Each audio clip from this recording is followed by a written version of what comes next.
सन 1951 की बात है। एक दिन कुछ सफ़ेद वस्त्रधारी बहनें यमुना के किनारे तपस्या करती हुई दिखाई पड़ी।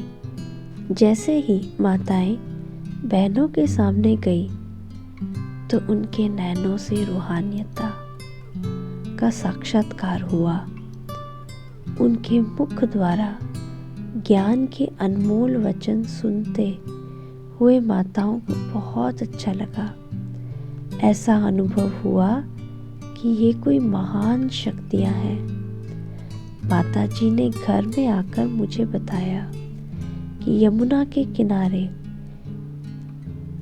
देवियाँ आई हैं और वे भगवान के बारे में बहुत अच्छा ज्ञान देती है। उनकी बात सुनकर मैं भी दूसरे दिन घूमने के बहाने उनके प्रवचन सुनने लगी। उन बहनों को देखकर ऐसा लगा कि ये मेरी बहनें हैं और यही मुझे परमात्मा से मिलाने की राह बताएंगी। इस विश्वास के साथ मैं घर गई।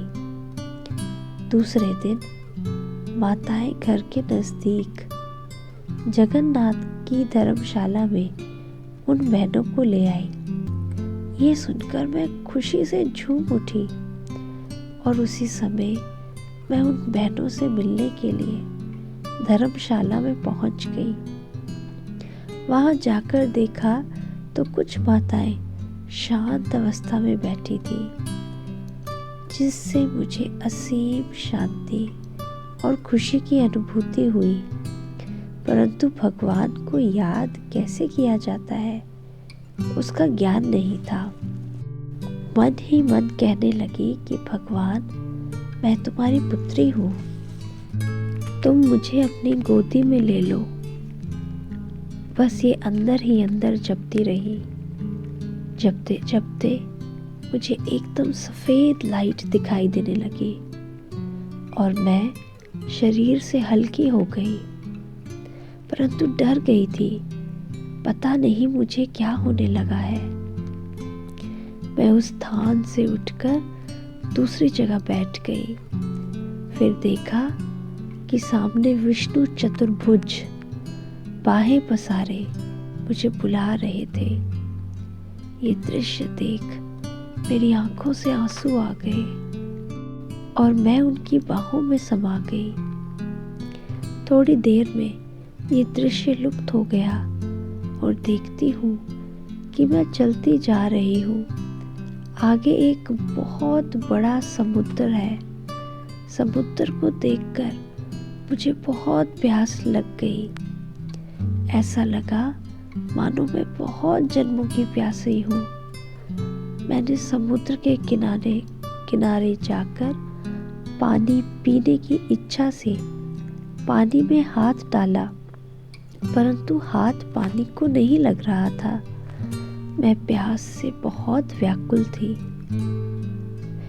इतने में देखा कि मेरे सामने ब्रह्मा बाबा साधारण रूप में खड़ा है और बोले, बच्ची, बहुत प्यास लगी है?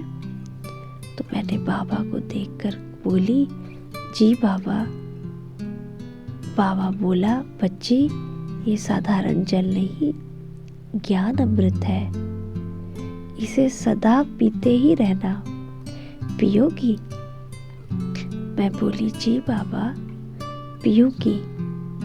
तो बाबा ने मुझे जल पिलाया और जल पीते ही ऐसा महसूस हुआ मानो मेरी जन्म जन्मांतर की प्यास बुझ गई। प्यास बुझते ही मैंने बाबा से पूछा, बाबा, आप कौन हैं? तो बाबा ने मुझे उस ज्योति बिंदु का साक्षात्कार कराया। करीब 3 घंटे मैं साक्षात्कार में ही थी।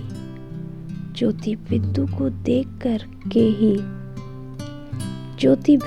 देखते ही उसको पकड़ने की कोशिश करती रही। तभी निश्चय हुआ कि यही परमात्मा है। बस उसी दिन से ही मेरे नए अलौकिक जीवन की और साक्षात्कार की शुरुआत हुई।